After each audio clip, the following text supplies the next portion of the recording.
E, mais uma vez, dou as boas-vindas em nome da Clato Compliance, dos nossos consultores, em nome dos nossos parceiros. A noite de hoje é para conversar sobre gestão, risco e proteção de dados, mais especificamente sobre a LGPD, que é a nossa lei brasileira de proteção de dados pessoais. Nós vamos começar a noite com a convidada nordestina como nós, nordestina como a Clat, a Carolina Marques, que é paraibana, é advogada, consultora empresarial da empresa Em Conformidade, Consultoria e Treinamento, possui LLM em Direito Societário pela FGV, é mestranda em Direito pela Faculdade CERS e é integrante do Compliance Women Committee e do IBCG, que é o Instituto Brasileiro de Governança Corporativa. Primeiro, a palavra é da Carolina. Na sequência, nós vamos ouvir o professor Itamar Diniz. Feita as suas ponderações, a gente abre para o debate, para o bate-papo, que é isso que a gente vai fazer aqui hoje, um bate-papo, somado por Andréa Gonçalves, que é nossa consultora em São Paulo, por Thaís Souto Maior, que é nossa consultora em Pernambuco. Brinquei com a Andréa e disse que está metida hoje no meio dos nordestinos. O professor Itamar é do Rio Grande do Norte, é aqui conterrâneo em Natal. Quero dar as boas-vindas, em especial a Carolina, e dizer que o microfone é seu. Vamos ter a maior satisfação em ouvi-la. Bom, obrigada, Tayana. Boa noite a todos. Espero encontrar a todos bem, suas famílias também, que tudo esteja bem, não é? Diante desse momento que nós estamos vivendo. Acho que isso é o mais importante. Quero agradecer muito a Tayana por esse convite. Me sinto muito honrada de ser uma das parceiras da CLAT e de finalmente termos conseguido um dia, um horário para falar de um tema super bacana e que ambienta a minha vida, né? Eu sou consultora empresarial, como ela bem falou, sou advogada também, mas primordialmente eu trabalho com compliance, com gestão e análise de riscos e compliance. Como esse é o foco do meu trabalho, eu achei o mais interessante trazer para esse bate-papo com vocês. E por isso também, por ser um bate-papo, eu não trouxe assim nenhum material, nada muito específico. Eu acho que aqui a ideia é exatamente essa, né? A conversa fluindo, nós vamos tratando daqueles assuntos que eu acho que tem mais importância ou que seja uma visão mais holística do que seja o compliance. Então, eu gostaria de especificamente falar sobre programas de compliance para instituições de ensino. Uma coisa muito legal para começar, que Tayana já falou, e que eu acredito também muito nisso, eu acho que o compliance, eu vejo o compliance, a conformidade em si, como um mecanismo de gestão. Eu efetivamente trabalho o compliance junto e agregado aos valores, ao propósito e a gestão total empresarial quando me chamam para fazer uma consultoria. Eu acho que a gente tem que alinhar as duas coisas. E, às vezes, e muitas vezes, desligar exclusivamente, por exemplo, o compliance do setor jurídico. Eu efetivamente acredito, como disse, o compliance como um mecanismo de gestão, como uma ferramenta de gestão e governança, e também acho que o compliance ele é um só. E para cada organização, nós vamos conhecer o negócio e ver o que é necessário para aquela organização de forma específica. Então, como aqui estamos falando para instituições de ensino, existem riscos específicos que as instituições de ensino têm. E o compliance, ele tem muito de você conhecer o negócio do seu cliente. Para que o programa possa surgir, ele, acredito que todos saibam, ele é alicerçado em pilares. E nesses pilares que estão realmente, o início de um programa de compliance. Eu acho que uma coisa muito importante para se falar é sobre a questão da avaliação de riscos, da análise de riscos.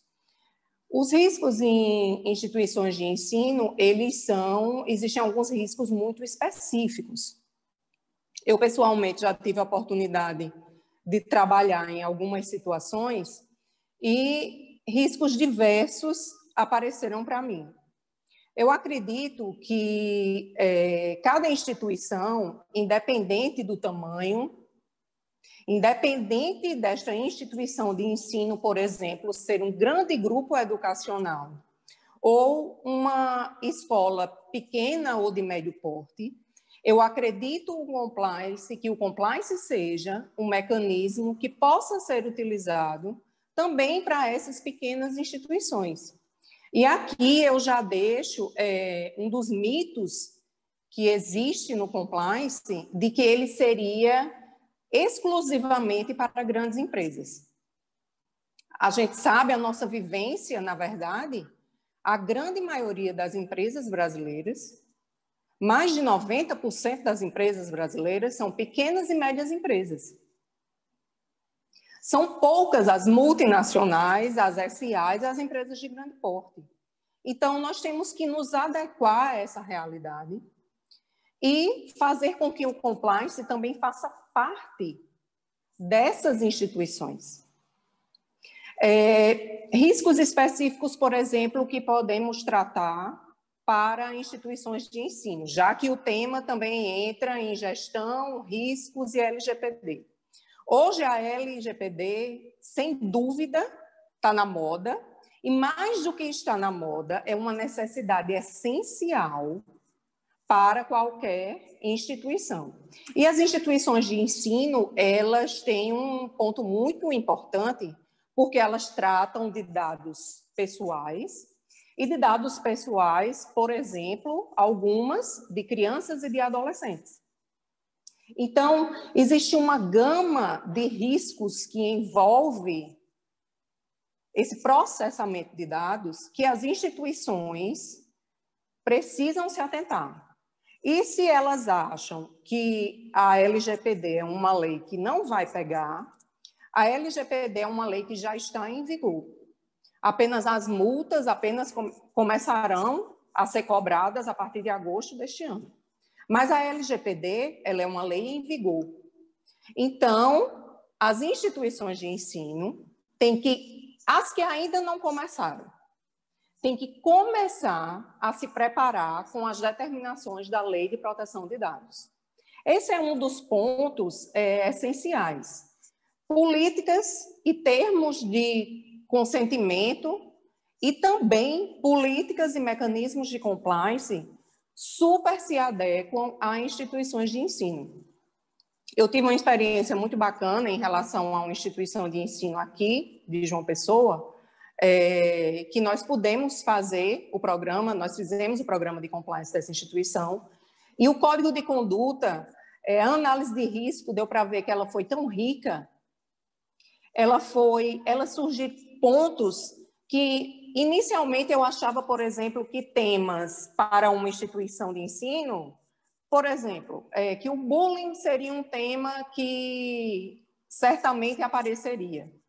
Mas existiram questões muito maiores em relação a terceiros que trabalham na escola, que prestam serviço à escola, a fornecedores, que nós vimos que essa gama de terceiros, essa gama de stakeholders que interagem com a instituição de ensino, nós vimos a importância da implantação de um código de conduta e do treinamento desses funcionários. E não só dos funcionários, dos terceiros que também interagem com a instituição. Uma coisa muito, para dar um exemplo, assim, começar com um exemplo simples de questões que eu já vivenciei com instituições de ensino, Nessa instituição especificamente aconteceu, depois que o programa já tinha sido implementado, e logo, pouco tempo depois, eu diria, eu não me lembro exatamente quanto tempo, mas eu acho que, vamos dizer que tinha só um mês mais ou menos rodando. E teve uma briga no grupo de mães, porque uma criança de 7 anos tinha ido para a lanchonete e estava se aproximando do Natal. Aí o tio da lanchonete, que fornece, que dá o lanche, né, onde eles compram o lanche, esse serviço é um serviço terceirizado, o tio da lanchonete, ele o assunto, o tema na lanchonete era Papai Noel. Dezembro estava se aproximando, então as crianças estavam falando sobre os presentes que iam ganhar. O tio da lanchonete disse que a Papai Noel não existia. E essas crianças chegou em casa dizendo à mãe que já tinha descoberto que o Papai Noel não existia, que tudo aquilo que ela dizia era uma mentira, assim, deslavada, e que tinha sido o tio do colégio que tinha dito a ela esta triste realidade. No grupo da escola, o clima pesou, porque a mãe desta criança, que inclusive é uma conhecida minha, estudou comigo na faculdade, ela teve realmente, ela achou um absurdo aquilo que aconteceu. E ela fez uma reclamação na escola para essa pessoa, em relação especificamente a esse terceirizado. Eu sou sincera em dizer que no treinamento, eu jamais pensei que nós precisássemos, por exemplo, ver questões desse tipo, se o Papai Noel existia ou não, e se o tio da cantina ia falar sobre isso ou não. Mas me leva a refletir hoje que também existem outros riscos que muitas vezes não são mapeados. Por exemplo, nós estamos vivendo um risco que eu desconheço quem tenha mapeado este risco de epidemia. Minto. Eu soube de apenas um caso de uma empresa japonesa que havia no seu código e no seu planejamento estratégico uma questão relacionada à pandemia. Então, com esse exemplo bem simples do Papai Noel, nós podemos chegar a questões mais complexas, como, por exemplo, falar de bullying, de assédio sexual, daquelas instituições de ensino que interagem com o poder público, devem também ter atenção em relação a isso, em relação à legislação anticorrupção, porque a legislação anticorrupção, a lei anticorrupção brasileira especificamente, ela não exclui as instituições de ensino do seu rol de abrangência. Então, para aquelas empresas que trabalham com o setor público, atuam com o setor público, esse é mais um risco que deve ser mapeado. E, além disso, pude vivenciar duas situações, uma em maior e outra em menor grau, em relação a gerenciamento de risco em instituições de ensino. Porque quando acontece alguma coisa dentro de uma instituição de ensino, e seja ela uma escola de educação infantil, enfim, uma escola maior, uma escola menor, hoje, com o nível de informação que nós temos, as notícias se espalham muito rápido, né? Então, as coisas boas e as coisas ruins que acontecem, e as coisas boas e as coisas ruins que acontecem nas instituições de ensino, hoje as pessoas ficam sabendo de uma maneira mais rápida. E muitas vezes não é apenas o ambiente escolar que sabe dessas coisas, né? Que sabe dessas notícias. Eu vivi uma situação em 2018, no começo de 2018. Eu vou contar o fato, mas não, obviamente, não direi o nome da instituição, apesar de ser um caso público e que transcorreu as fronteiras da Paraíba. Aconteceu aqui um caso de estupro numa escola de ensino de educação infantil, do fundamental ao médio. E tudo começou, na verdade, quando uma criança, e depois ficou comprovado que uma dessas crianças havia sido efetivamente estuprada, essa criança começou a reclamar da tia. Ela primeiro não bebia água, porque ela não queria ir ao banheiro de jeito nenhum. Ao todo, foram 2 crianças e 3 adolescentes que foram estuprados.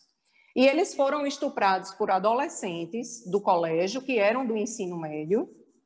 Um, inclusive, já era estudante do 3º ano do ensino médio. E a bomba estourou, literalmente, quando a tia passou a perceber que a criança não ia ao banheiro. A criança não bebia mais água porque os estupros aconteciam dentro do banheiro e dentro do banheiro do colégio.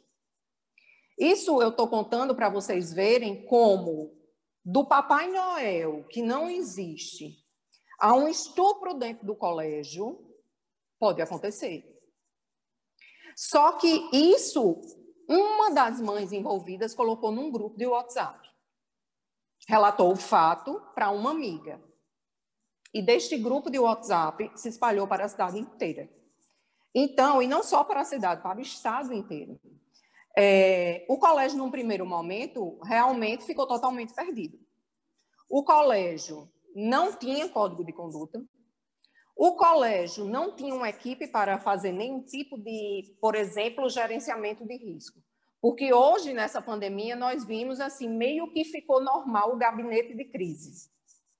Mas, nessa época, em 2018, o gabinete de crise foi montado, assim, em 24 horas, para poder tratar de uma questão civil e de uma questão criminal.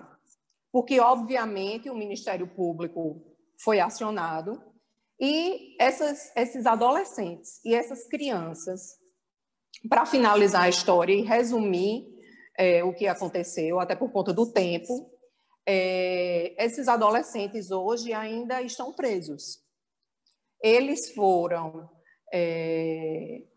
condenados, não é que não é uma condenação, mas eles foram julgados e o crime ou a infração análoga a um crime foi a de estupro.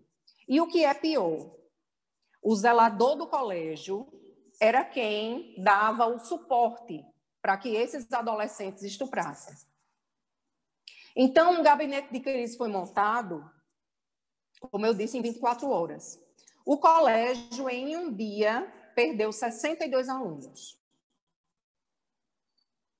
Então, isso é para mostrar, isso é, como eu disse, para ver como existem situações que nós precisamos ter definitivamente, nós precisamos entender que a prevenção de risco ela é o melhor negócio. E um dos pontos essenciais do compliance é exatamente essa detecção e a prevenção desses riscos. Depois que isso aconteceu, eu digo a vocês que uma corrida por pelo menos código de conduta nas escolas aconteceu aqui na Paraíba. Porque as escolas viram que, com um código de conduta e um treinamento eficiente dos seus colaboradores, esse estupro poderia ter sido até descoberto antes. Mas a tia, inicialmente, ela disse até isso no depoimento da polícia, na polícia, ela disse que ela achava que simplesmente era um problema em casa da criança. Ela não acreditava que poderia ser um problema no ambiente escolar. Porque muitas vezes nós temos a visão de que o ambiente escolar ele possa ser muito perfeito. Mas existem problemas que acontecem definitivamente nas escolas. O problema do bullying é um desses. E depois disso, desta vivência, eu passei a ver que questões relacionadas a crimes sexuais e a assédio são coisas que existem efetivamente nos colégios. Então, os riscos, eles têm que ser analisados. E, claro, nós temos também, eu acredito muito em derrubar um segundo mito de que o compliance ele vai eliminar qualquer tipo de risco. Certamente isso não vai acontecer. Mas ele pode ser, pelo menos, conhecido e preparado. Essa escola, por exemplo, ela precisava realizar uma investigação interna com esses colaboradores. Mas como realizar uma investigação interna se eles não tinham nenhuma política relacionada à investigação interna? Resumo, foi um trabalho que começou num gabinete de crise e que finalizou em todo um programa e toda uma mudança dentro do ambiente escolar. E o que é melhor, trouxe também uma visão para que outras escolas vissem que a introdução de temas como código de conduta, canal de denúncia, treinamento de colaboradores são pontos importantes. Porque, gente, eu acho que um ponto primordial do compliance também, o compliance é feito por pessoas e para pessoas. Então, as pessoas têm que ser colocadas nesse ambiente.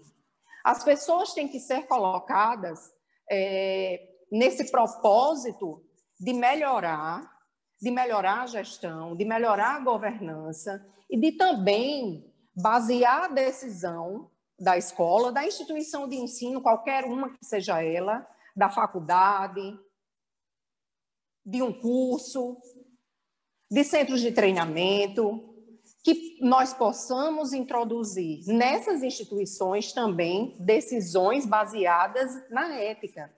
Que nós possamos introduzir nessas instituições decisões baseadas num mecanismo, numa gestão que traga profissionalismo e eficiência.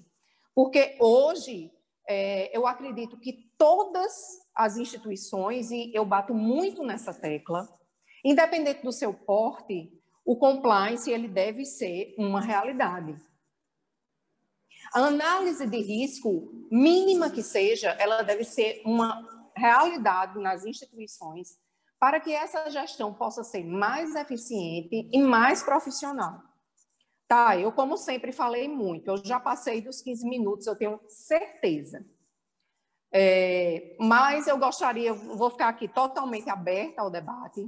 Eu queria deixar essas duas questões aqui que nós podemos debater posteriormente. Primeiro, essa questão desse mito de que compliance é apenas para grandes instituições ou para grandes empresas. E essa questão de eliminação de riscos e da necessidade do conhecimento deles para a prevenção.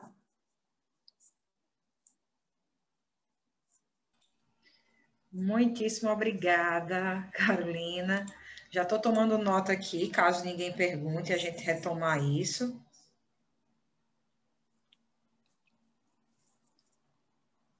Para não perder esse gancho. Quero imensamente lhe agradecer. Eu sei que o tempo é curto, mas a gente tenta administrar ele nos debates para aprofundar aí os assuntos. De antemão, vou pegar um gancho rapidamente para passar a palavra para o professor Itamar. Duas coisas foram muito relevantes e me trazem uma reflexão. A questão de que as instituições de ensino, escolas, enfim, precisam enxergar o risco de uma forma macro, né? Deixar de olhar só para riscos, por exemplo, da inadimplência. O que eu faço para acabar com a inadimplência, por exemplo, né? E passar a olhar para o risco como uma coisa mais abrangente, num olhar que a gente na Clate gosta muito de bater na tecla do lato sensu. Essa visão macro em que você começa a observar as coisas de uma forma mais ampla. E aí você consegue entender melhor o risco do bullying, o risco das desconformidades de comportamento, assim como os assédios, assim como os abusos sexuais. É incrível como, corriqueiramente, a gente tem aquela ideia desenhada de quem pode abusar sexualmente de uma criança, seja um tio, né, um idoso, assim, um vô, uma coisa meio de disparidade de idades. Isso, e a gente excelente colocação. Né, e a gente tem visto muito hoje que outras crianças, que adolescentes, ou seja, que dentro dessa realidade escolar existe o abuso. Sim. E muitas vezes ele é maquiado, né? Tenta-se pôr uma pedra ali, e isso é uma coisa que importa muito à gestão, e isso é uma coisa que importa muito ao compliance. Mas vamos passar aqui a palavra para o professor Itamar, agradecer e dizer que a gente, oficialmente, que nós estávamos com saudade dele, que é um grande parceiro da CLAT, é uma pessoa que está conosco aí enfrentando a pandemia. Foi uma grande aquisição que nós fizemos a nível de ser humano, né, trazido no momento mais crítico da pandemia, lá em março, abril de 2020. Então, nosso amigo, nosso parceiro, desbravou, né, os meios digitais para fazer acontecer o nosso curso por 4 turmas de gestão e compliance. Professor Itamar Diniz, além de professor, é coordenador de cursos universitários, é mestre em administração, com livro escrito, né, nessa área, especialista em gestão pública, especialista em auditoria e perícia. É um orgulho, é um prazer imenso tê-lo aqui conosco. O microfone é seu, professor Itamar. Eita, que coisa boa. Assim a gente se emociona, vai começar aqui e já fica emocionada. É Gente, porque a boa gente já noite a começa todos. assim, viu? Igual a última aula do curso. É para cair lágrima. Boa noite, gente. É um prazer imenso estar aqui com vocês. É muito bom quando a gente vem falar de gestão.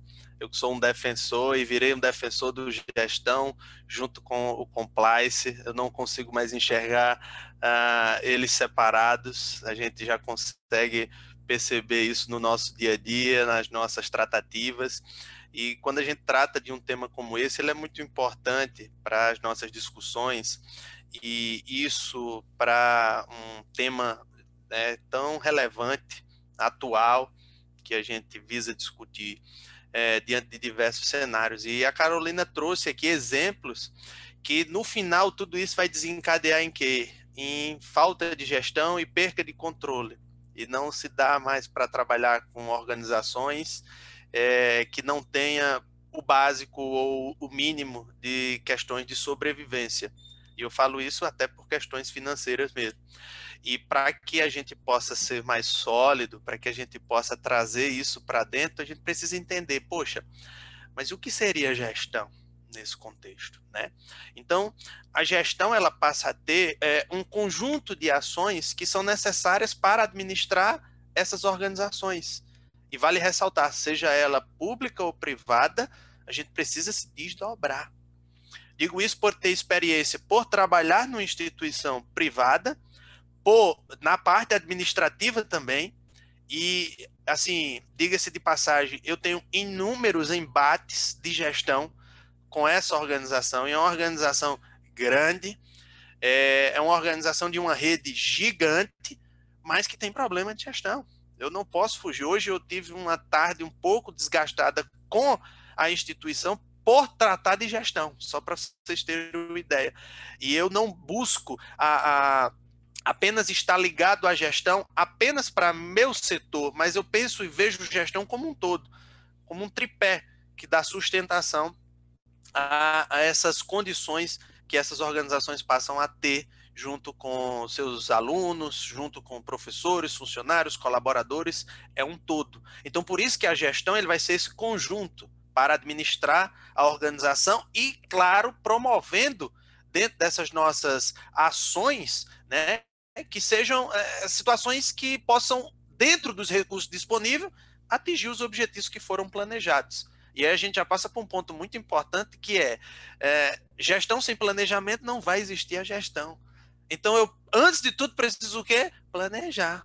Para onde eu vou? Com quem eu vou? Como vou?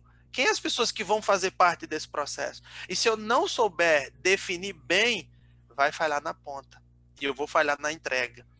Hoje, principalmente, a gente está aqui, olha, esse celular aqui está na palma da nossa mão e muitas coisas resolvem.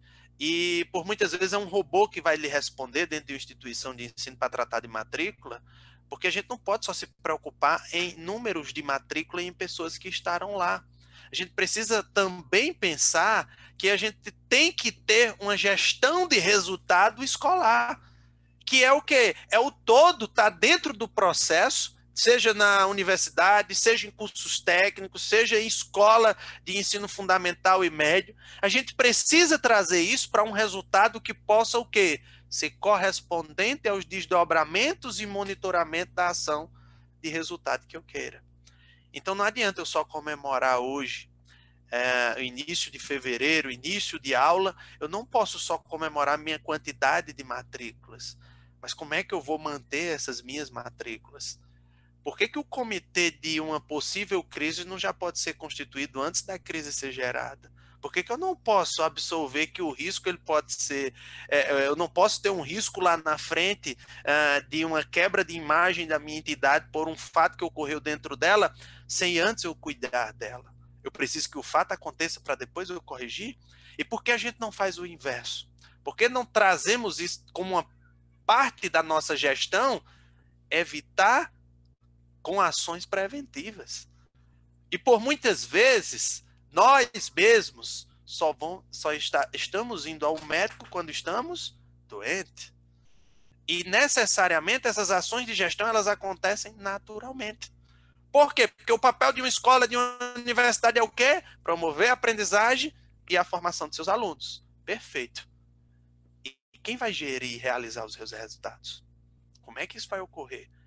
Como é que eu posso trazer para os meus acionistas? Como é que eu posso trazer esse retorno da minha infraestrutura? Como é que eu posso manter meus professores atentos a uma realidade que a gente vivencia naturalmente? Hoje o nosso professor ele é muito bem informado, não precisa ser da área de contabilidade para ele entender de folha de pagamento.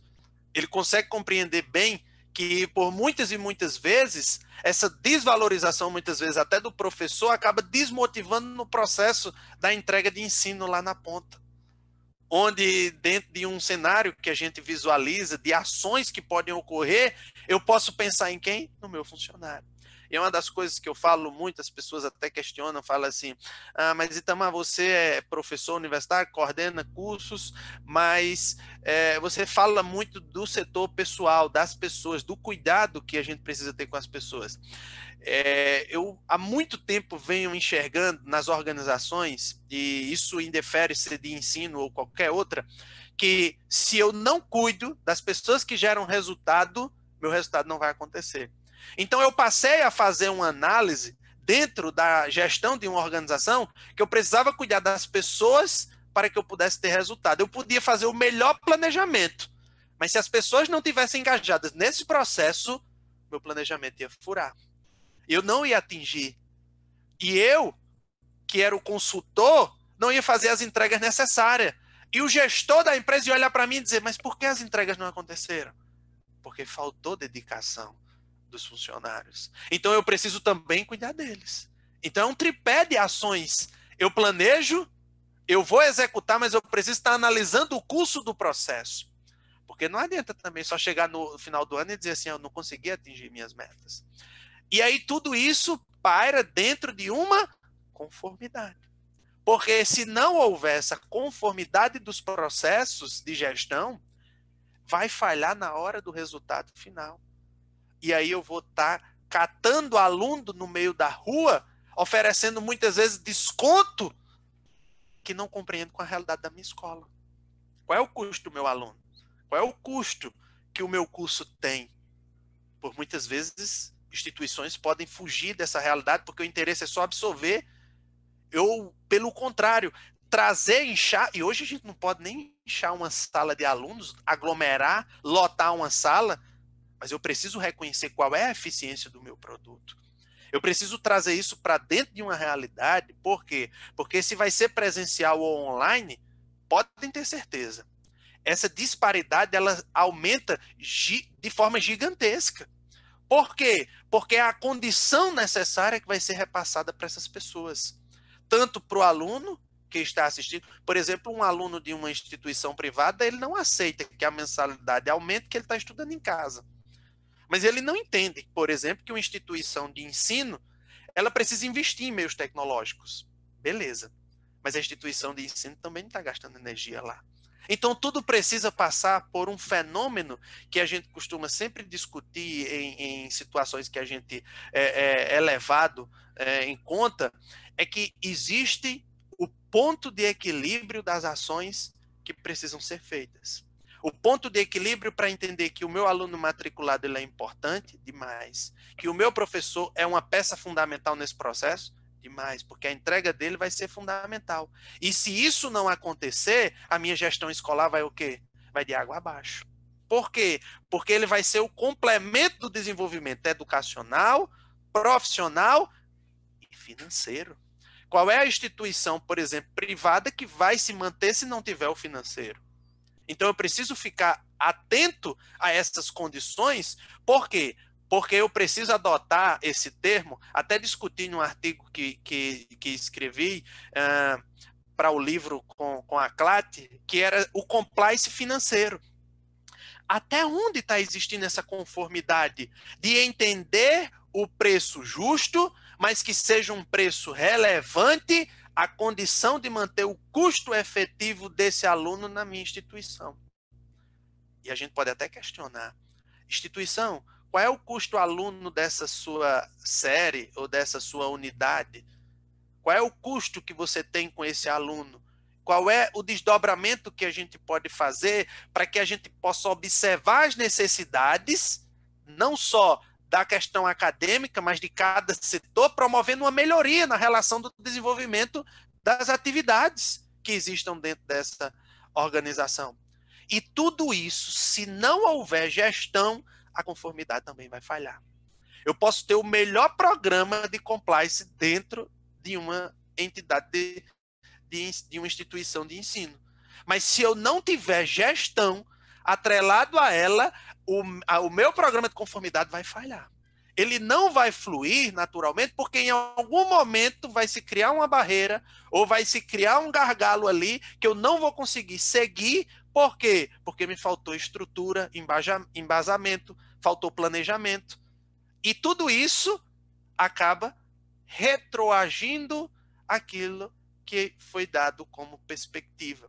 Então, eu jamais posso observar esse tipo de ação, eu jamais posso pontuar questões de gestão para dentro das empresas, para dentro das organizações, que fuja do contexto. E aí, por muitas vezes, a gente paira aqui de discutir gestão pública, gestão privada das organizações, e como é que a gente vai saber qual é o momento certo de tomada de decisão? De forma contínua. Se eu não fizer os meus processos, se eu não fizer uma análise contínua das minhas ações de receita, custos e despesas, eu começo falhando porque eu não vou entender a saúde financeira da minha empresa. E se eu deixar para fazer isso em dezembro, eu vou comprometer todo um ano, quando na verdade possa ser comprometido 1 ou 2 meses ali de uma fatia que seja por inadimplência, seja por uma série de fatores. Eu já trabalhei em outras instituições que o setor de vendas da instituição, ele vendia os cursos para o público externo de uma forma assim assustadora. E quando chegavam algumas propostas que chegavam até mim, eu dizia assim, olha, vocês têm muita coragem do discurso que vocês levam lá para fora. Porque é um discurso que vocês fazem de tudo para vender. Vocês colocam em xeque a vida de vocês para vender um curso. E quando chega aqui, será que eu estou vendendo bem meu curso para as pessoas certas? Ou são pessoas que têm essa necessidade ou têm esse perfil? Como é que está sendo a forma de atrair esses alunos para dentro do meu cenário? Por quê? Porque por muitas vezes, principalmente em universidade, existe um fator no setor de vendas que eles não avaliam, que é a condição do aluno ter de estar prestando um vestibular ou estudando numa instituição de ensino superior que seja aquém daquela vontade que ele tem de estudar determinado curso. Mas em algumas instituições é mais ou menos assim, não dá para você cursar contabilidade, curso RH que é só 2 anos, é quase a mesma coisa. E não é, mas só para ter um número de alunos X. E eu faço algumas entregas que aquilo não é importante para mim. Eu já vi instituições quebrar aqui na Grande Natal porque faziam parceria com as empresas de boca, isso já fugia do compliance, da conformidade, porque fazia de boca, e por muitas vezes a turma fechava porque mudava o turno dos alunos lá na empresa, que a empresa pagava 50% do curso, e quando mudava o turno, o aluno ia lá e pedia para mudar, mas quando mudava tinha que pagar mais caro. E faltava gestão nesse processo, porque era de boca. Então, por muitas vezes, um contrato, quando ele não é assinado, ele não é feito da maneira correta, falha em algum momento, porque em 4 anos é muito tempo de um curso de ensino superior. Seja ele dentro de uma escola, seja ele dentro de uma universidade, eu preciso analisar, e aí eu trago isso para dentro da nossa discussão, esse cuidado de que as coisas nunca vão acontecer, isso não acontece, eu não vou fazer isso, eu não vou gerar um contrato para uma determinada situação. Não pode fugir disso. Porque em algum determinado momento, a coisa no contexto. A gente inicia um ano, de 2020, por exemplo, em um formato, e de repente, em março, a gente já precisa mudar toda a plataforma e vamos fazer um ano do mesmo jeito. Porque não existe essa expectativa. Pelo menos aqui no estado do Rio Grande do Norte, a governadora já prorrogou mais 3 semanas, porque ia iniciar segunda-feira agora. E não existe essa condição de voltar presencialmente, então tem que se realocar novamente as pessoas para trabalhar de maneira remota. Mas esse cuidado ele é muito importante, ele é muito interessante, para que a gente possa entender esse cenário e possa entender que são aspectos que envolvem muito essa nossa temática que a gente está discutindo hoje como um parâmetro muito atual. A gente vê, eu sou especialista em gestão pública, coordeno também o curso de gestão pública, e uma das coisas que me deixa muito inquieto, sem entender um pouco, é como é que prefeituras e governos colocam como decreto que instituições privadas podem voltar às suas atividades. Perfeito. Mas nem elas têm condições de colocar escolas estaduais e municipais para funcionar, porque não tem estrutura. E de março até hoje, que elas estavam fechadas, a maioria das escolas, principalmente aqui no estado do Rio Grande do Norte, elas não tiveram reformas e melhorias dentro dela para receber esses alunos. Só para vocês terem uma ideia. Então, como é que eu, como gestor, digo assim, escolas do meu município, retomem as atividades privadas, retomem. E as minhas escolas, elas não têm condições de voltar. Será que é padrão também a educação de prioridade para essas pessoas? Então, é algo que a gente precisa se questionar e pensar assim, essa gestão pública dentro das escolas, das instituições de ensino, como é que elas funcionam? Eu já vi diretores de escolas estaduais, que escolas grandes, por exemplo, minha mãe foi diretora de uma escola estadual, administrava 8 contas que entravam recursos para ela, e graças a Deus ela me tinha ali o tempo todo para lhe auxiliar de maneira voluntária, mas tantas colegas dela hoje respondem por multa e processo na Receita Federal, porque ela precisava cuidar de uma pessoa jurídica, que é um CNPJ que é constituído. Mas esses professores, principalmente formados em pedagogias, em letras, eles não têm noção e não é dada uma condição de gestão para essas pessoas. Elas são simplesmente eleitas para estarem ali, mas elas são pedagogicamente fantásticas, como professores, mas como gestores eles têm uma certa deficiência. E é natural, porque ninguém é bom em tudo.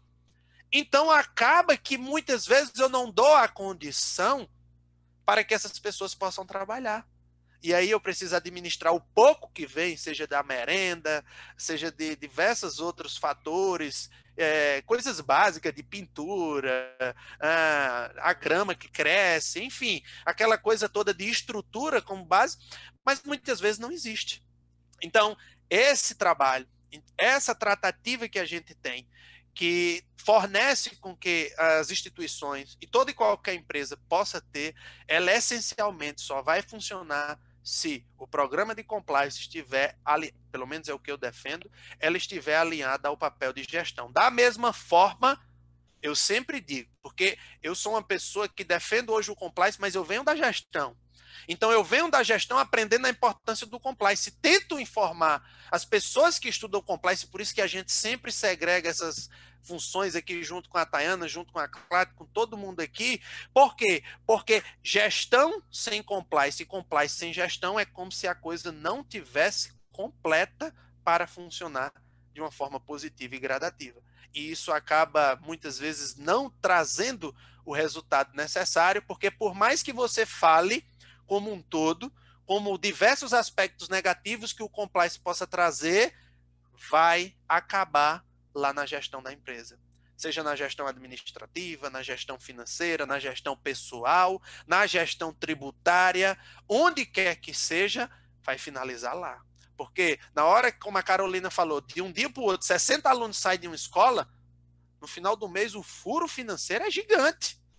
Vai ocorrer uma bomba lá dentro, porque vocês imaginem, 5 alunos saindo de uma instituição é uma loucura, imagine 60. É muito dinheiro. É muita gente indo embora por um erro lá atrás. E eu preciso compreender que esse aspecto vai impactar no meu resultado final. E é um resultado negativo com a imagem, mas vai gerar um resultado negativo depois com quem? Fornecedores. Vai gerar um resultado negativo com quem? Com os professores. Por quê? Porque muitas vezes não vão receber em dia, não vão ter os seus contratos cumpridos no final do mês, porque 60 alunos deixaram de pagar a sua mensalidade. E eu preciso ficar atento a essas questões e a essas condições, porque é ela que vai me dar o norte para que eu vou estar de forma substancial ou não quanto à minha sobrevivência. Detalhe importante: as escolas e universidades que estão no seu plano de retomada sabem que o custo aluno aumentou e muito. Por quê? Porque esse cuidado ele é necessário que aconteça, seja com álcool em gel, seja com distanciamento, aumentar o número de turmas, uma série de coisas que precisam ser avaliadas. Estamos excedendo o tempo. Desculpa, mas era isso. E vamos para a discussão dos demais. Obrigada, Itamar. Sempre empolgante lhe ouvir. É sempre muito bom. E da sua fala é uma coisa que encaixa muito bem com a fala da Carolina, que a gente começa a então perceber que a gestão ela precisa de pessoas, as pessoas possuem dados, né, os seus dados, e o manuseio disso tudo termina gerando um risco. E esse risco ele volta a alimentar a gestão. Então as coisas elas começam a se encaixar de uma forma que é importante até para a sobrevivência desse negócio que tem sido tão afetado, né? As instituições de ensino estão sendo muito afetadas. A Cátia, que é nossa colega no curso em Portugal, tem vivido isso lá, uma paralisação no país. Alguns ramos da educação não podem nem utilizar as plataformas digitais para exercer, né, o professor a sua função de professor e o aluno exercer a sua função de aluno. Então, veja que tudo se envolve. E se a instituição de ensino ela não se enxerga como uma empresa, vai ter muita dificuldade de começar a se posicionar nesse momento em que tudo mudou. As escolas, as faculdades ou qualquer instituição de ensino, né, que esteja nessa categoria, hoje já não pode mais trabalhar, já não pode mais se posicionar como há um ano atrás. E é importante que se diga isso. É por isso que a gente pensou nesse momento de hoje, nesse evento de hoje, para falar um pouco de gestão, falar um pouco de risco e falar também um pouco sobre proteção de dados, para as instituições começarem a entender que eles não são uma carta fora do baralho. Eles não estão fora do contexto. As mesmas coisas que impactam nos negócios do mercado em geral vai impactar no negócio instituição de ensino. Da mesma forma. Eu vou agora começar a pedir a participação da André e da Thaís, e vou pedir que os participantes, como a gente já está com o tempo um pouco estourado, vou pedir que os participantes que queiram colocar sua opinião, colocar sua pergunta, seu questionamento, escrevam no chat, que a gente vai tentar ser célere na leitura e pedir que os participantes também sejam célere nas suas pontuações sobre os assuntos, ok? Então, vou dar a palavra à Andréa. Espero que ela não coloque os nossos participantes em saia justa, mas também quero muito que coloque em saia justa para que a gente possa trazer na noite de hoje alguns pontos que complementam tudo isso e que podem despertar mais algum interesse nas instituições, nos seus gestores, nos seus professores, nos alunos e em todas aquelas pessoas, enfim, nos colaboradores como um todo, né? Porque uma instituição não é feita só de professor e de aluno.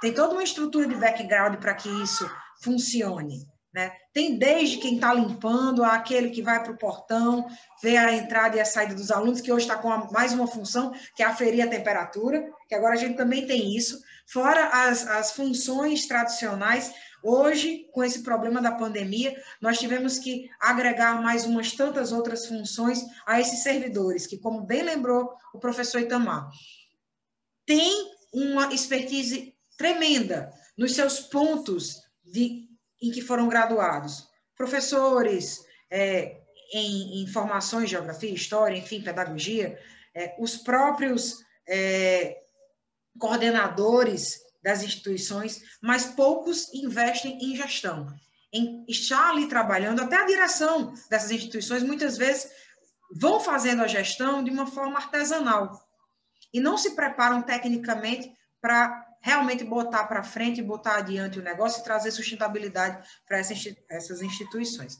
Então, André, o microfone é seu. Eu já estou triste, porque a minha vontade, eu até pedi desculpa aos nossos colegas aí de Portugal, Kate, Paulo, né, e a todos os nossos amigos que estão nos ouvindo. Nós temos uma expressão aqui que é botar fogo no parquinho. A minha ideia era botar fogo no parquinho, mas aí você já cortou. Mas eu quero desejar aí, uma boa noite a todos, né, e eu quero ser muito breve. Parabenizar a Carolina e o Itamar, sempre cirúrgicos, né, nas colocações. Carolina trouxe exemplos aí práticos de gestão de risco, né, dentro de escolas, exemplos que efetivamente acontecem. Eu também tenho uma experiência em escola pública, né, nos instigando sobre essa necessidade de gestão, né? E eu lembro o contrário, Carolina. Você trouxe para nós um exemplo de, efetivamente, um caso um caso grave dentro da escola de abuso sexual. E eu lembro um outro caso muito grave que tivemos aqui em São Paulo, talvez não conhecido por todos, mas ficou conhecido como o escândalo da escola base. Por falta de gestão, um pai de um aluno inventou um abuso sexual de uma criança e a escola fechou, porque todos os outros alunos, né, pediram aí a rescisão do contrato por um boato. Então, isso só nos leva a compreender a necessidade dessa gestão e da aplicação do compliance em todos os sentidos, né, com a aplicação dos seus pilares. Para quem não está ouvindo a primeira vez essa palavra compliance, nós temos 10 pilares hoje, que são os mais utilizados, que é o suporte à alta administração, né, avaliação de risco, código de conduta e políticas de compliance, controles internos, treinamento e comunicação, canais de denúncia, investigações internas, due diligence, monitoramento e auditoria, e o último, que foi até uma discussão que nós tivemos, depois, se vocês tiverem interesse, confiram lá no artigo 5º, foi a responsabilidade social, que eu trouxe aí como contributo, né, para complementar, que até então eram 9 pilares, e eu trouxe aí modestamente e sem pretensão, né, de inovar, mas porque a gente não tem que inovar a roda está aí, mas trazendo a responsabilidade social para dentro do compliance. E tudo isso deve passar também pela proteção de dados e privacidade. Porque até agora a gente falou do compliance, né? Então, aonde fica, né, a proteção de dados e privacidade? Itamar também trouxe, né, ratificou essa questão da gestão e o cuidado com aqueles que trazem o resultado, né? Todos são importantes dentro desse conjunto. E aí a provocação, o que eu trago para vocês, e eu queria começar o debate nesse sentido, que a proteção de dados, e eu falo isso porque, como já salientamos, estamos aqui também com outros países, Portugal, União Europeia, ela trouxe mais do que princípios, né? Ela trouxe uma mudança de cultura. Ela trouxe um sentido diferenciado, né, para o ser humano, né? Que é a responsabilidade do trato com os dados pessoais. E eu ouso dizer que a instituição de ensino é o ambiente que mais está vulnerável à questão da proteção de dados. Por quê? Porque numa escola, numa instituição de ensino, seja ela qual for, as organizações, elas tratam dados pessoais, que são aqueles que podem identificar, né, uma pessoa. Tratam dados especiais. Quais são os dados especiais? A lei não traz a denominação especial, mas a gente até considera assim, porque são os dados de crianças e adolescentes, que são vulneráveis. E para piorar toda a situação, trata dado sensível. Então, dentro dessa criticidade toda, a gente entra nesse mundo das instituições para começar a entender como que gira a roda, para tentar entender qual é o nosso problema e como fazer. E não é simplesmente um dado cadastral feito numa matrícula que a gente está falando, né? A gente está falando em históricos escolares, em atas de reunião de professores, em registro de ocorrências internas, informações ligadas à saúde dentro desse histórico, né? As atividades hoje, por conta da pandemia online, as fotografias, os registros das câmaras de segurança, ambientes virtuais, né, de aprendizado, redes sociais, câmara de circuitos, como a gente já falou, tratamento dos dados dos empregados. Quer dizer, tudo que se respira dentro de uma instituição de ensino é proteção de dados. Acho que não sobra nem a cantina, nem a aula de educação física. Então, inclusive na própria doutrina já se fala que no caso das instituições de ensino, o consentimento ele deve ser granular. O que quer dizer isso? Para cada situação que a instituição necessite daquele titular, deve ter um consentimento. Então, a provocação que eu trago, isso só foi uma pincelada, eu não quero me estender muito. A provocação que eu trago aí para os nossos palestrantes, como trabalhadores e como, né, pessoas ligadas aí ao compliance e à gestão, é dentro disso tudo que a gente já conversou até aqui, que aí dá vontade de fechar, né, fechar a porta e sair correndo. Como que a gente faz para incluir nas instituições de ensino a necessidade, porque aí agora eu já falo que não é nem a lei mais, depois de tudo que a gente já ouviu aqui, é uma necessidade. Como que a gente faz para implementar, juntamente com o compliance e a gestão, essa mudança de cultura na proteção de dados? Eu queria ouvi-los. Fico muito feliz se vocês nos ajudassem com esse desafio.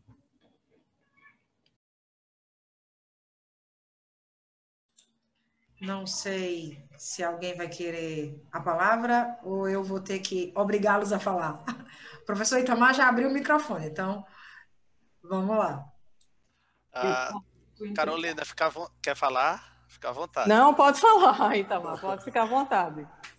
André, um ponto muito importante que você fala, na sua fala eu lembro de diversas situações que, assim, informações básicas, elas são tidas como primordiais para um leque de opções que o mercado nos dá aí. Eu vou dizer, só para vocês terem uma ideia, situações que ao longo de cada semestre, eu como coordenador de curso, eu gerencio em uma média aqui no Rio Grande do Norte, uma faixa de 2.000 alunos só do curso de contabilidade.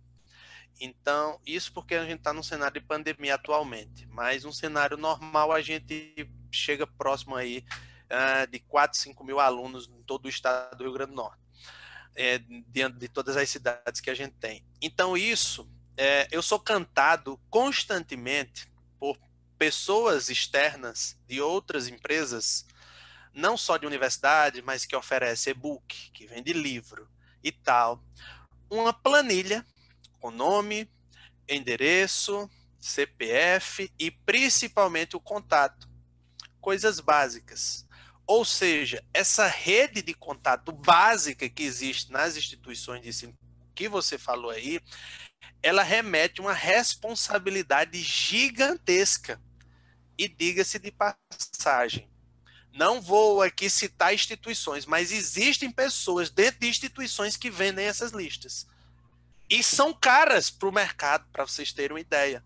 Seja para montar uma lista de transmissão, para vender um produto, seja para uma série de fatores que existem. Ou seja, as questões básicas, que é um número do celular ou do contato do WhatsApp, ele é repassado e é cobrado, porque no mercado isso hoje vale ouro. De saber quem são os alunos daquela instituição que cursam tal curso de graduação e que essas informações elas são importantes para isso. E claro que eu estou falando isso de forma academicamente. E quando a gente parte de situações, que eu já vi, situações acontecerem com funcionários que tomam conta do cadastro, passarem informações por confiar na lábia de uma pessoa que tinha vontade de fazer algo contra um determinado aluno e conseguiu pegar todas as informações em só sentar numa cabine de atendimento presencialmente, convenceu a pessoa. Ou seja, convenceu a pessoa a saber qual curso que a cidadã fazia, era, diga-se de passagem, um instrutador, queria saber o curso que ela fazia, o endereço que essa pessoa morava e, de fato, onde essa pessoa trabalhava. Ele tinha a ferramenta na mão, porque a pessoa se convenceu que podia passar informação para ele, porque ele deu uma lábia bonita. Ou seja, essa aluna ela era o quê? Rastreada por esse cidadão. Por quê? Por informações básicas que tinha num cadastro. E aí eu falei de problemas acadêmicos que pode gerar, mas situações que podem acarretar problemas para o resto da vida. Que são situações que, se a gente dizer, mas foi só um celular, foi só o endereço, não é só isso. Existe uma série de situações que estão por trás que nós precisamos, além de adotar, eu tenho essa visão, além de adotar o papel da gestão dentro dele, e o que a Carolina falou anteriormente, desse cuidado no sentido de treinar a equipe para isso, treinar a equipe para saber para quem está passando essa informação.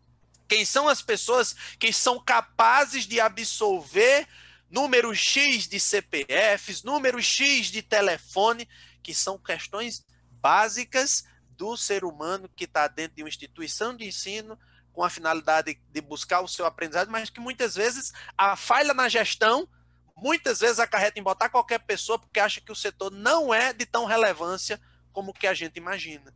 E a gente sabe que a pessoa que assumir um direcionamento como esse, por estar tratando de informação, deve ser uma pessoa que tenha consciência que os dados deu. Aí a gente pode acarretar assim, dados que podem levar a fornecer informações para a instituição financeira, para fazer uma nova carteira de identidade, um novo cartão de crédito. Sabe lá Deus qual é o interesse dessas pessoas que fazem esse tipo de situação.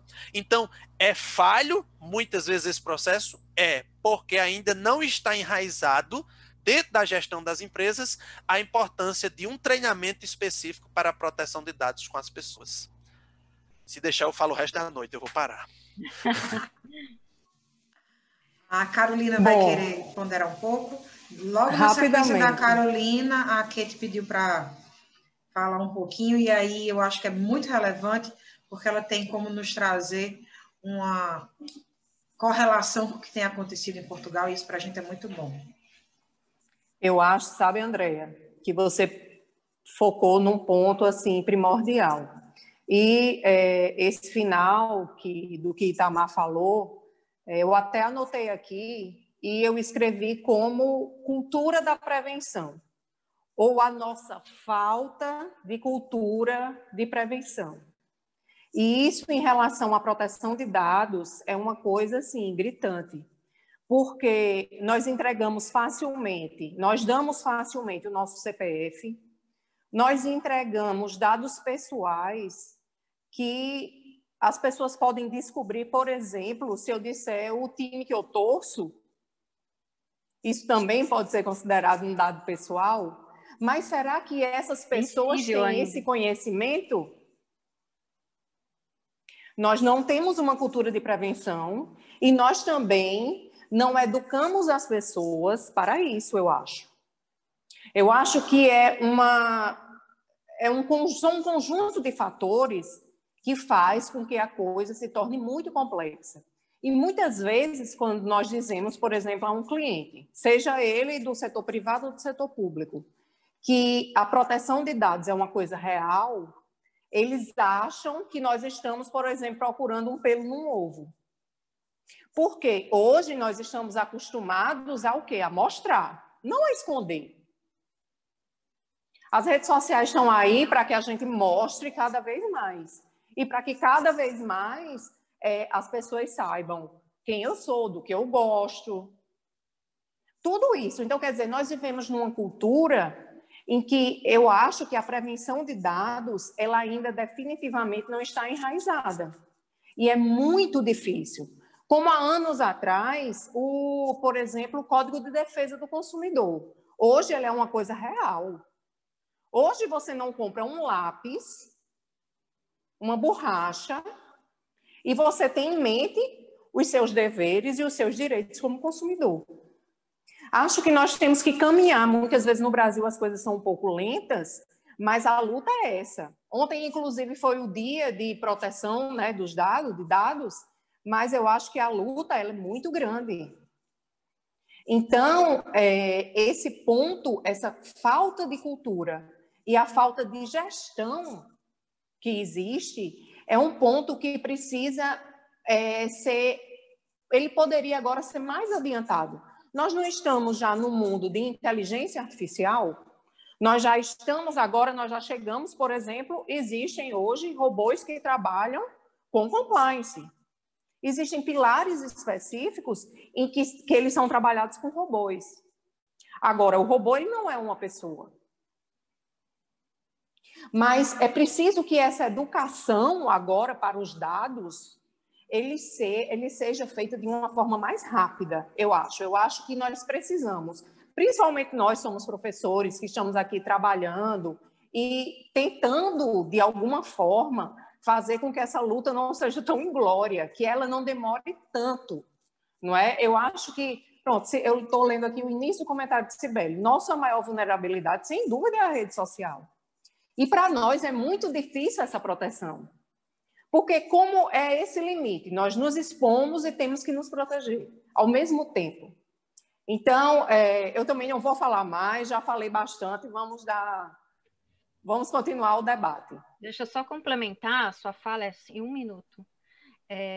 E a gente precisa também entender e parar de achar, né? E, inclusive, aproveitar que estamos falando de instituição de ensino, que é onde vai passar, né, toda a conscientização e o aprendizado dessa nova cultura, porque existe realmente a falta de conhecimento, não tenho dúvida disso que existe.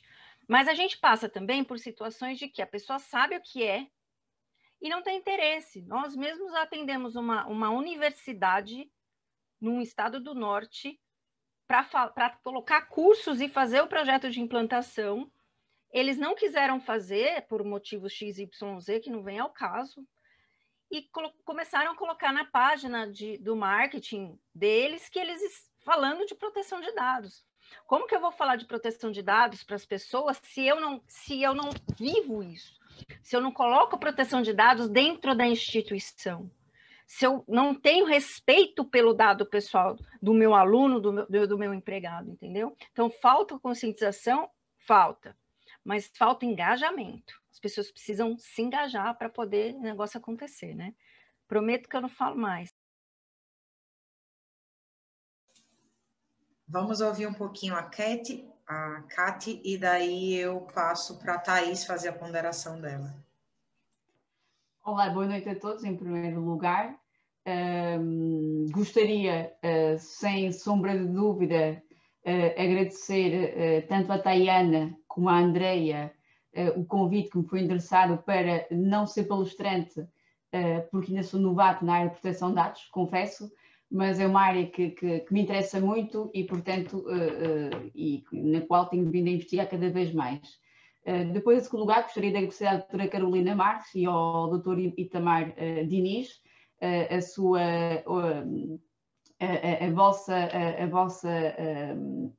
a vossa palestra com conteúdos importantíssimos e que colocam aqui vários problemas na prática, nas instituições de ensino. Aquilo que eu queria, só para fazer um breve enquadramento relativamente à pergunta que eu vou fazer, a quem quiser responder, é o seguinte: nós aqui em Portugal, nós estamos a ter um grave problema de violação de proteção de dados, porque aqui o nosso governo português promulgou um decreto-lei no qual estipula que, em regra, todas as avaliações no ensino superior, portanto, todas as avaliações e as aulas não podem ser presenciais. Isto é a regra. Foi aquilo que até o nosso primeiro Presidente da República, Marcelo Rebelo de Sousa, tinha dito em sede de comunicação social, verbalmente, ao povo português.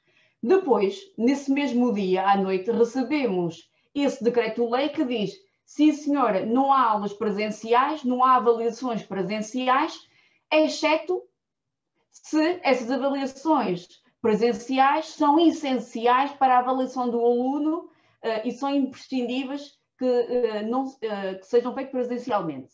E, portanto, há aí uma exceção e uma abertura para, digamos, a avaliação online, portanto, de forma remota. Qual é o problema que se levanta aqui?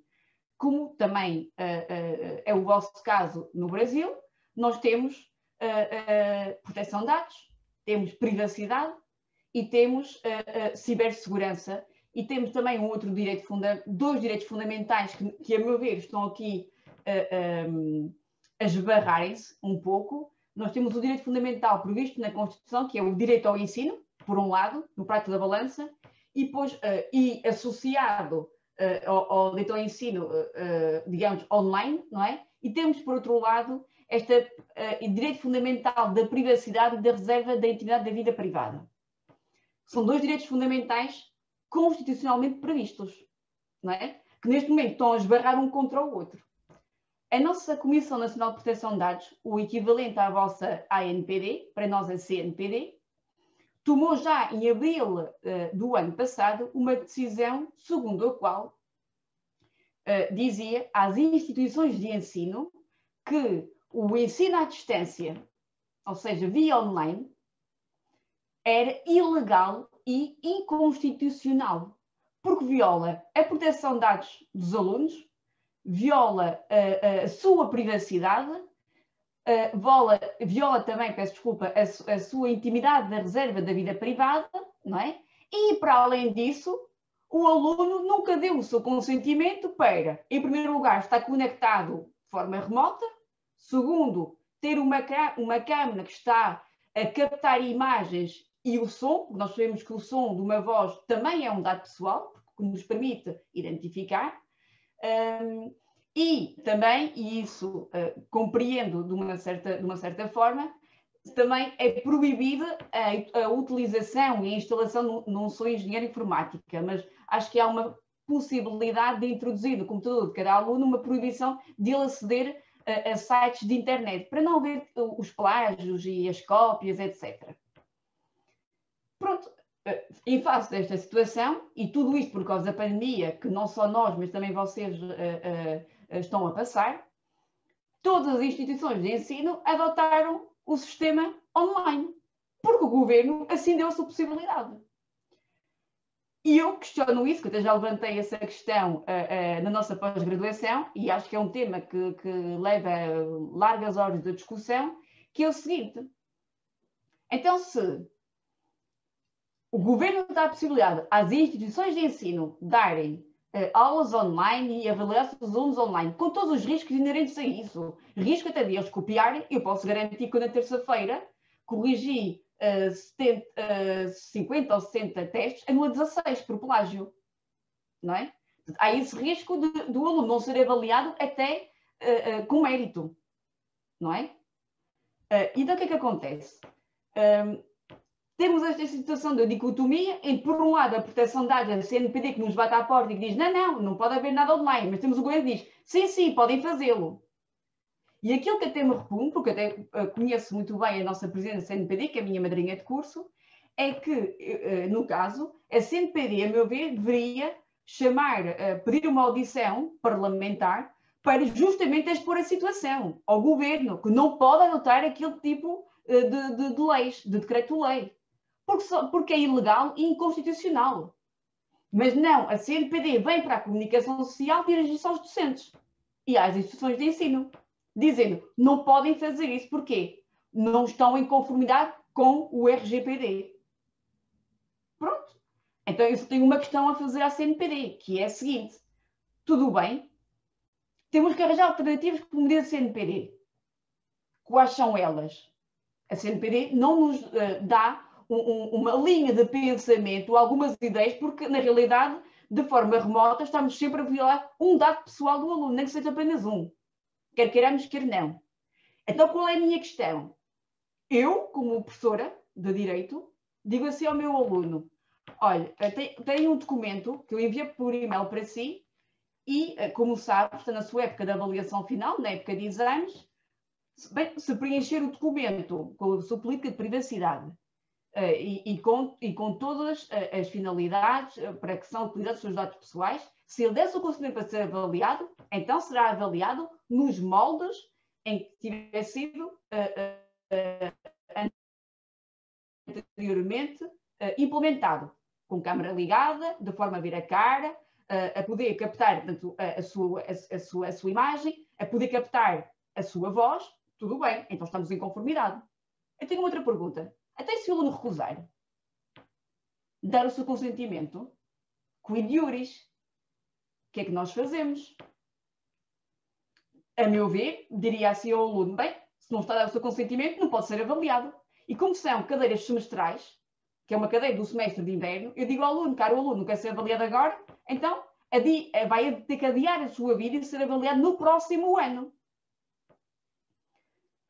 Pior é que a instituição onde eu dou aulas, e aí estamos a falar, e vou ao encontro daquilo que disse não só a doutora Carolina como o doutor Itamar, que é o seguinte: de facto, as escolas não estão preparadas, e vou dizer isto, e alguém me pode criticar, e estejam a dar para criticar. As escolas nem querem saber, não têm o mínimo de preocupação de saber se aquilo que está a ser implementado nas suas escolas, ensino superior, está ou não em conformidade com a lei. Até porque eu posso dizer, e não vou obviamente dizer onde é que eu leciono, mas também não é problema nenhum, porque até é público. A nossa instituição de ensino, a minha direção de escola, disse e deu a possibilidade a cada um dos docentes, que era: cada um dos docentes tem a possibilidade de escolher se quer dar os testes online ou presenciais. Ora, aqui se levanta outra questão. Porquê que nos é colocar essa questão? Por uma razão muito simples, porque estamos a viver uma situação pandémica. E somos o país da Europa, para não variar, no futebol somos os primeiros, temos o Cristiano Ronaldo. Mas também nas piores coisas também somos os primeiros. Não éramos, mas também somos os primeiros a ser os piores da Europa, com mais mortes e com mais infectados.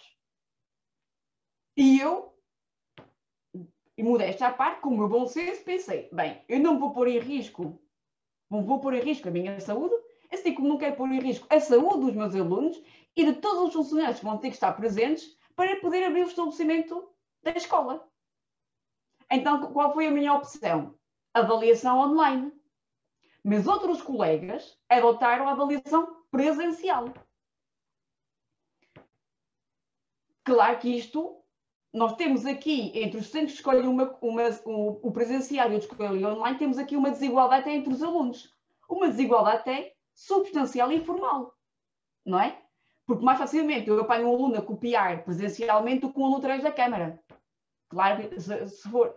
que alguns nem sabem copiar. Alguns foram à internet, fizeram copy-paste, pronto, eu fui procurar a fonte, copy-paste, zero está no lado do teste. E não há discussões. Agora, nós temos esta questão, como é que nós fazemos? Eu posso dizer uma coisa, isto não é segredo. Eu, por acaso, hoje estive a contactar uma professora da Católica, do Porto, onde eu fui formada, e que me disse o seguinte, perguntei porque é que neste momento estavam a dar aulas, estavam a avaliar os alunos oralmente. Porquê? Porque a doutora Filipa Calvão, que é presidente da CNPD, também é professora na Universidade Católica do Porto e de Lisboa. E chamou a atenção a Escola de Direito, Porto e Lisboa, para a sua não conformidade com o RGPD, através daquilo que eles tinham implementado, que era a avaliação escrita via online. Então o que é que fizeram? Uma coisa que, a meu ver, não resolve o problema. E a doutora Filipa Calvão disse, desculpem, eu sou docente da Escola de Direito, eu não posso ignorar a situação ilegal e inconstitucional. Então o que é que fizeram? Um documento de política de privacidade, consentimento, e o aluno, das duas uma, se dá o seu consentimento para fazer a avaliação escrita, é avaliado de forma escrita. Se não der o seu consentimento de forma escrita, é avaliado oralmente. Eu pergunto, qual é a diferença? Porque vai ter que ter a câmara ligada, o aluno supostamente não pode olhar a não ser para a câmara, não é? Ou seja, não pode gesticular, não pode olhar para a direita, não pode olhar para a esquerda, nem para cima, nem para baixo. E não estamos na mesma violar a sua privacidade, apesar de eu ter dado o seu consentimento? É, quer dizer, avaliar verbalmente ou avaliar por escrito, para mim é exatamente igual. Tem a câmara ligada. Isto não resolve o problema, que é completamente ilegal. Eu, nestas medidas, quando há uma dicotomia, porque assim, nós temos dois direitos fundamentais a colidir. Qual é a minha perspectiva disso? E posso ser muito criticada em relação a isso, que é, eu não quero que julguem que eu quero abolir a privacidade e a proteção de dados. Longe disso. Mas acho que, em face da situação atual, nós todos, o mundo, estamos a viver, acho que, neste caso, a CNPD deveria olhar também para o nosso direito fundamental à nossa livre circulação de pessoas, serviços e bens, que também foi restringida. E que o pode ser através do nosso artigo 18 da Constituição. Princípio da proporcionalidade e da adequação. Quando estão dois direitos fundamentais a colidir. Então, por que razão também não se pode restringir o direito fundamental à privacidade e à intimidade da reserva da vida privada? Eu acho que sobre esta questão, a CNPD está a adotar uma posição muito restrita e nada atualista. Porque deveria permitir, se não digamos assim, segundo a CNPD, não temos solução nem dar aulas à distância, porque viola sempre, não é? Se o aluno até não quiser.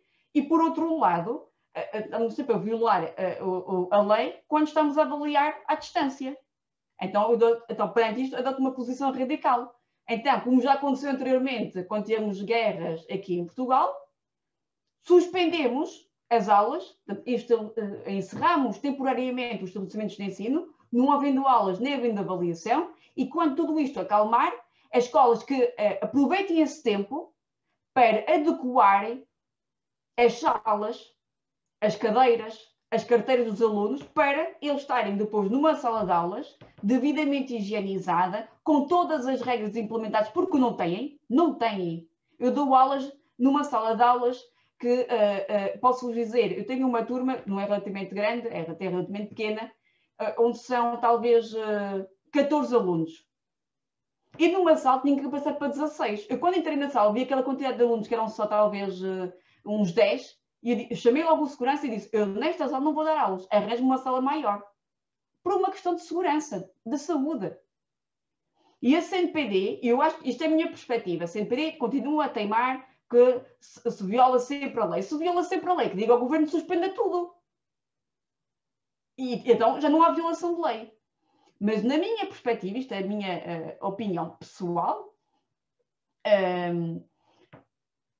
eu acho que o direito, o nosso direito, vou falar pelo menos o nosso direito português, deveria ser um pouco mais atualista e deveria, ele próprio, deixar que as novas tecnologias fossem integradas na lei portuguesa. E lei portuguesa em sentido geral, em sentido lato. Por uma razão muito simples, porque nós sabemos que as novas tecnologias, hoje, estão muitíssimo presentes. era impensável, há uns anos atrás, eu poder estar aqui no Porto, em Portugal, falar com alguém do Brasil, através de uma câmara. Eu só pergunto assim, eu agradeço a existência de quem inventou a câmara. Assim como a Andréia e a Tayana agradecem a ver uma câmara e a ver aulas online, que assim podem ter uma pós-graduação online. E foi a maneira mais simples, direi eu, de ter podido conhecer duas pessoas fantásticas.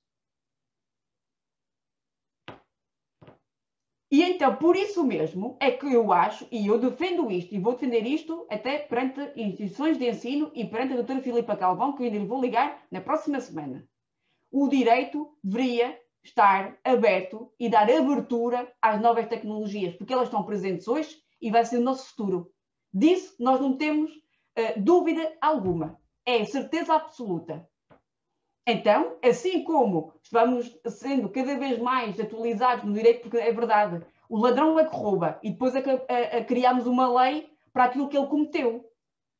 Mas eu tenho, e com isto, quero dizer que o direito deve abrir-se às novas tecnologias, deve integrá-las na sua regulamentação jurídica e, sim, em situações muito excepcionais, como esta da pandemia, não é? Como esta da pandemia, então restringir a privacidade, a reserva da intimidade da vida privada, porque, por um lado, nós temos o ensino. Porque, na realidade, não é só o aluno que está a ser invadido. Eu, quando estou aqui no meu escritório, em casa, a dar as aulas, a minha privacidade também está aí ela a ser invadida, através da câmara dos alunos, não é só ao contrário. Já viram o que é eu estar a dar aulas com a câmara desligada? Se para mim é desagradável ver os alunos com a câmara desligada, imagine eu com a maioria deles com a câmara desligada.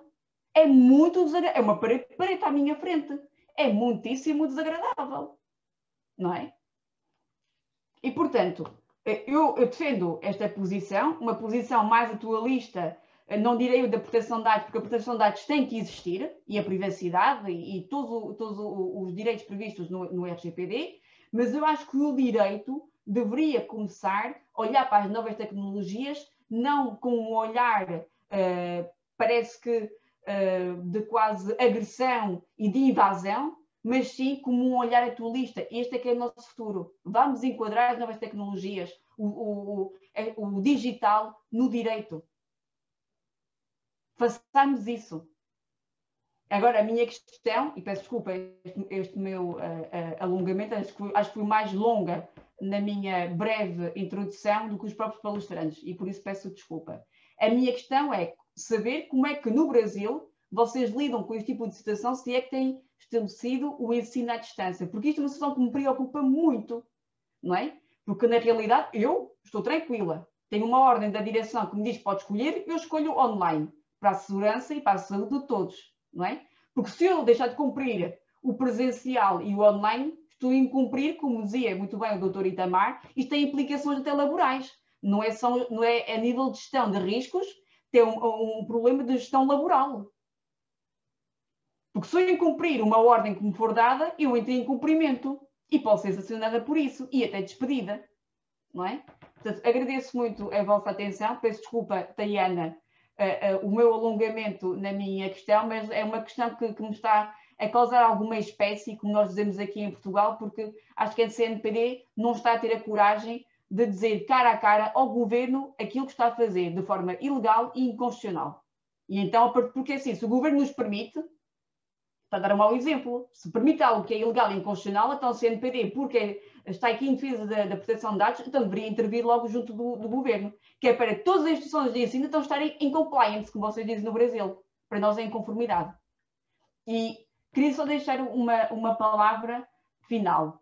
Ainda ontem estava a falar aqui com o colega Paulo Ventura, que está aqui hoje também presente, que também foi convidado pela Andreia, que eu agradeço muito, mais uma vez. Ainda ontem estávamos a conversar sobre a seguinte situação. Ou ontem ou hoje, falámos tantas vezes que eu já nem me lembro se foi ontem ou se foi, mas não interessa. Conversávamos sobre o seguinte, é que nós, União Europeia, adotámos, e fomos nós, Portugal, o primeiro país a integrar e a adotar o RGPD. Tudo muito bem. Temos de ser os primeiros a alguma coisa, não é? Tanto no melhor como no pior.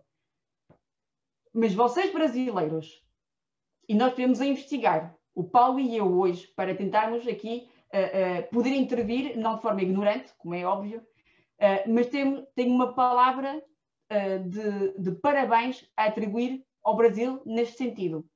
A vossa LGPD foi praticamente uma cópia, com algumas nuances, do nosso RGPD. Mas tenho-vos a dizer uma coisa.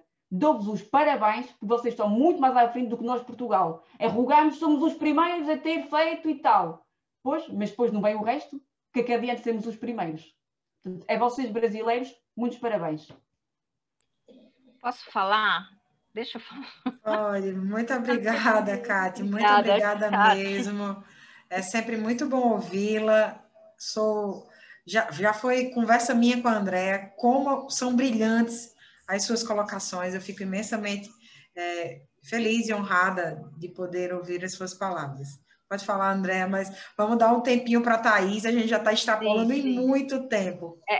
2 minutos. Eu queria só complementar. A gente teve mesmo essa conversa e eu queria, assim, complementar dizendo o seguinte: a gente não está acostumado com o direito digital, a gente não foi ensinado em direito digital, né? A gente discute direito de propriedade, né? Física, a gente não discute direito de propriedade virtual, digital. Então, a gente precisa mesmo criar esta cultura. E temos mesmo uma dicotomia entre o direito à vida, neste caso de pandemia, está muito maior, né? Direito à vida, quer dizer, eu estou arriscando a vida de uma pessoa para ter a aula presencial, e o direito à vida privada. Ora, o que está sopesando mais? O que está, né, pesando mais? Não é o direito à vida? Então, acho que nesse momento, e aí respondendo a sua pergunta muito brevemente, a CNPD, pouco que eu li sobre isso, ela não fez uma análise sistemática, até pelo próprio intuito de ler as matérias direcionadas à proteção de dados, né? E quando eu falo uma análise sistemática, é olhar tudo que está em volta, né? Hoje, aqui no Brasil, como é que funciona? Qualquer lei, quando você vai publicar uma lei, passa por um local chamado CNJ, que é Câmara Nacional de Justiça, para saber se aquilo está em conformidade com a legislação. Já começamos por aí. Temos problemas? Temos. E aí o problema pode nascer aí na publicação dessa lei, né? Antes da publicação, perdoe. Mas com relação a essa questão de como que estamos fazendo, eu estou até... a gente fica aqui praticamente o dia inteiro. A ideia é de que o ensino à distância, ele efetivamente tenha critérios, então, assim, com consentimento para nome, para vídeo, para voz, e enquanto isso não acontece, o que eu tenho visto na maioria das escolas que eu passo, porque eu também dou aula de pós-graduação, por exemplo, sem nome, sem vídeo e sem voz, só o professor dando aula. É frio, mas, como eu falei, a gente não está acostumado com o direito digital, a gente tem que reaprender. Não sei se eu respondi, mas é isso que eu penso. Eu concordo com você, que efetivamente a gente não pode engessar. Claro. Na verdade, a CNPD, assim como a NPD daqui, ela é um órgão fiscalizador e orientador. O que eles ditam como regras pode ser questionado perante o Tribunal Judicial e o Tribunal Constitucional. Isso é a base de qualquer situação nesse sentido, né? Não vou comentar por hora o tema para dar tempo para a Thaís falar, né? Ela que é nossa consultora, como eu já falei, em Pernambuco, e é uma pesquisadora desse ramo, né, específico. Ela tem desenvolvido um trabalho muito bacana, com um projeto muito interessante para levar o compliance, a conformidade, a proteção de dados para as instituições de ensino. Thaís, faça as suas colocações, mesmo com o tempo extrapolado, mas a gente não pode deixar de ouvi-la. Eu vou tentar ser bem breve aqui, fica até difícil para falar alguma coisa depois de toda essa intensidade de debates, né? Bem, boa noite a todos. Eu queria agradecer a presença de todo mundo, agradecer também àqueles que contribuíram com seus posicionamentos e seu conhecimento, Itamar, Carolina, Andréia e a Cátia, né? Isso, que também aí se tornou uma palestrante, viu? Porque trouxe muita coisa interessante aqui também. E que bom que você abriu o microfone. Bom, eu vou tentar fazer, de repente, um apanhado, né? E unir o que foi dito aí, eu acho que desde da Carolina, passando pelo Itamar, e trazendo um pouco também até o que foi dito pela Andréia, enfim, vamos lá. A gente vai voltar aqui às aulas, né? Tá com esse pensamento de voltar às aulas agora em fevereiro, em março, né? E nesse sentido. E aí tem um risco que está todo mundo atento a ele, que se chama Covid-19. Né? Eu acho que assim, a pandemia ela fez todo mundo pensar mais na palavra risco. Né? E o que acontece? O poder público, os estados, né? E eles vêm elaborando protocolos, elaborando orientações, inclusive setorizados, a educação e outros ramos. E aí, mas não basta, né, que a gente tenha esse conhecimento, que a gente leia esses protocolos e tudo será um mar de rosas. Né? Na verdade, nunca será um mar de rosas. Mas é preciso, fundamentalmente, que cada instituição olhe para a sua realidade, né? Como comentou até, eu creio que a Carolina, né? Para a identificação dos riscos. Até porque o risco, ele não existe ou não pode ser considerado isoladamente, né? Mas sim de maneira integrada a uma estrutura. O risco ele tem justamente a ver com a possibilidade de ocorrência de um evento dentro de uma escala de probabilidade e com o impacto que esse evento, né, gera e ocasiona dentro de uma certa organização. A pandemia está mostrando para a gente, em escala global e em alta intensidade, o quanto um evento pode impactar dentro de um negócio. Né? A escola e demais instituições de ensino, elas têm escopos nobríssimos, mas não podem esquecer que são um negócio, né? Que existe uma mantenedora ali e que, por isso, né, voltando para a fala do Itamar também, é preciso pensar em sustentabilidade. Né? E aí entra, até para que elas cumpram o seu propósito institucional. Né? E aí entra a importância da gestão. Eu acho que os maiores desafios dos negócios, eles são vencidos com gestão voltada para os valores e para os objetivos da organização. E aí, isso, na verdade, é muito mais que uma questão de vantagem competitiva, né? É um ponto que, acima de tudo, é de sobrevivência. É por isso que a gente fala sustentabilidade. E a gente verifica alguns temas aí que foram mencionados até aqui já hoje, como inadimplência, como atração de novas matrículas, são frequentes dentro das instituições de ensino. Mas existe uma necessidade de se fazer um elo, né, de imprescindibilidade em relação à gestão. Né? É imprescindível fazer esse elo. E aí você verifica que a inadimplência é um risco inerente ao exercício da atividade. Ponto. É um risco inerente ao negócio. Você tem uma instituição de ensino, você tem um risco de inadimplência. E esse risco ele precisa ser gerido de maneira muito séria. Né? Em relação à questão da atração de matrículas, por exemplo, também, a gente verifica que a gente tem uma instituição A que está nesse nível, né? Que tem um certo, digamos assim, você pode colocar certas características ao redor dela e tem centenas de outras nesse mesmo patamar, né? E aí vocês lembram que eu falei da vantagem competitiva, né? E isso aqui entra de novo vantagem competitiva, porque quanto menos você tem, mais você vai entrar nessa briga de mercado com a arma do preço. Já foi falado aqui também, né? Que aí são vários, acho que foi o Itamar, e aí entra numa questão de vários descontos, de condições de parcelamento e sem fim, que muitas vezes não se encaixam para aquela instituição. Isso precisa ser pensado de uma forma macro, como disse a Tayana, de uma forma lato, né? E precisa, acima de tudo, ser pensado. É por isso que foi tão boa a iniciativa da CLAT de fazer esse evento.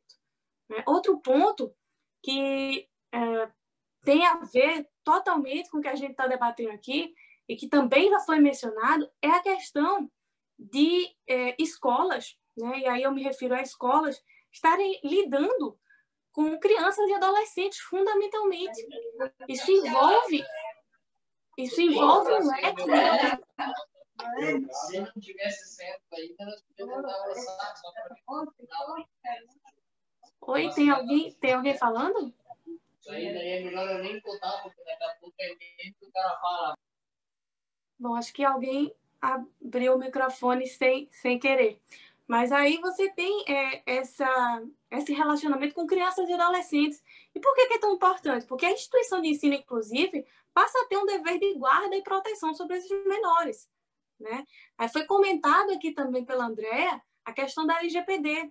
Existem previsões específicas na Lei Geral de Proteção de Dados referentes aos menores. E isso, né, se dados pessoais, em geral, já são um tema em que você tem que ter cautela absoluta, quando você lida com crianças e adolescentes, com menores, né, essa cautela ela é redobrada, o ponto se torna ainda mais delicado. Outro ponto que eu posso levantar, a questão da própria condição do estudante, né?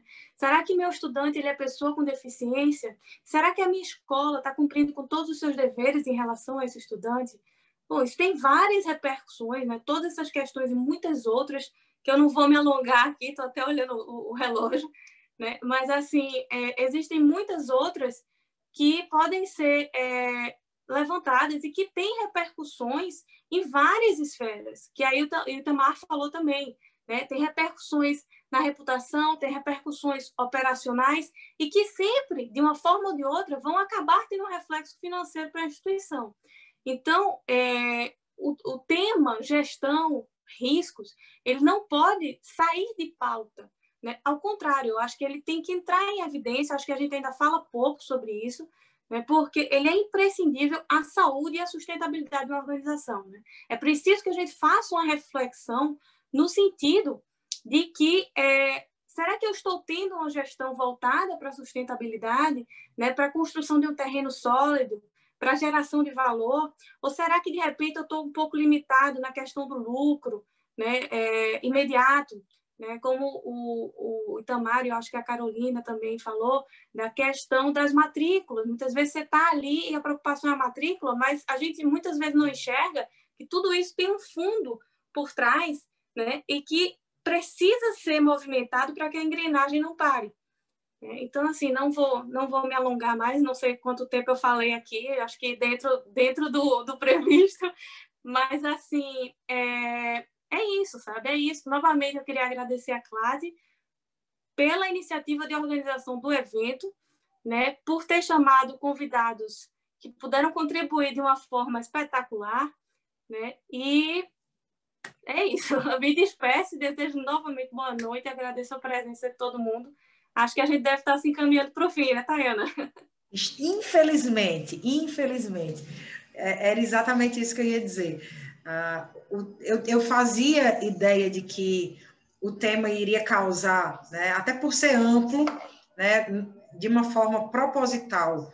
Nós buscamos falar sobre gestão, sobre risco, sobre LGPD, exatamente para ser um pouco, né, de tudo isso, para ser um estímulo, para ser um incentivo para que os participantes, sendo desses setores específicos ou não, se interessando por esses temas isoladamente ou de uma forma agrupada, pudessem ser estimulados. Então, esse evento de hoje era isso, era para estímulo, era para plantar um pouco no coração de cada um essa vontade de saber mais, essa vontade de trabalhar com o tema, ou de poder multiplicar isso nas suas profissões, enfim, no seu trabalho. Quero mais uma vez agradecer a Carolina, quero agradecer ao Itamar, quero agradecer a Andréa, a Thaís, mas também de uma forma muito especial agradecer a todos que estiveram aqui conosco, que se inscreveram, que puderam ouvir um pouquinho, né? Dedicaram quase 2 horas, né, de tempo para nos ouvir. Quero agradecer imensamente a Cátia, quero agradecer ao Paulo Ventura, que acompanha ela nessas pesquisas, aos demais que estão aqui conosco. Vai por e-mail de vocês na sequência, durante a semana, um questionário de satisfação. Por favor, respondam, comentem o que vocês acham que pode contribuir, para que a gente crie novos momentos como esse. De repente, momentos em que a gente possa falar pontualmente e possa aprofundar o tema, isso é muito importante. Realmente a intenção hoje era fazer esse meio que overview sobre o assunto. É muito denso, eu sei, é empolgante, também sei, gosto demais de tudo isso. Sei que é importante a gente também criar eventos para os titulares dos dados. A gente está muito acostumado a criar evento para a auto-administração, para a auto-administração entender como se posicionar, mas também é importante que a gente faça, como bem colocou a Carolina, transformar o titular de dados como aquele consumidor que passou a adquirir o conhecimento dos seus direitos como consumidor. O titular de dados ele precisa se empoderar, né, dessas informações, e para isso, né, para esse empoderamento, ele precisa ter o conhecimento. E a gente está aqui, né, com essa intenção, humildemente, de conseguir levar para vocês e para todos aqueles que se interessem o conteúdo. Esse vídeo vai ser, né, foi consentido, e então ele vai ser disponibilizado no canal do Artigo 5º, que é uma parceria da Clat Compliance com a Agregare, uma parceria minha com a Andrea. Se uma das meninas puderem colocar no chat as nossas redes sociais para que nos acompanhem, as redes sociais dos nossos convidados, dos participantes que tenham rede social com compartilhamento de conteúdo, se, né, for da sua vontade, compartilha para que os outros também possam segui-los. É importante que a gente faça isso. É importante dar as mãos, mesmo que seja além-mar, né, unindo fronteiras, e que a gente consiga efetivamente construir e multiplicar esse conhecimento. Muito obrigada. Tenham uma boa noite, tenham um final de semana com muita tranquilidade. Se cuidem, se preservem, evitem as aglomerações. É uma realidade não só da Europa, do Brasil, mas do mundo, né? Nós estamos realmente lidando com um inimigo invisível e a gente não sabe efetivamente como lidar com isso. Então, se cuidem, nos cuidemos, cuidemos dos nossos, e espero encontrá-los mais uma vez em outros eventos, em outros momentos. Constantemente, nós estamos aqui tentando compartilhar, tá bom? A gente cresce junto dessa forma. Muito obrigada e fiquem com Deus. Obrigada, Tayana.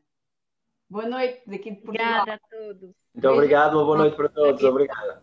Obrigada a todos. Boa noite. Não, Tchau, gente. cuidem-se.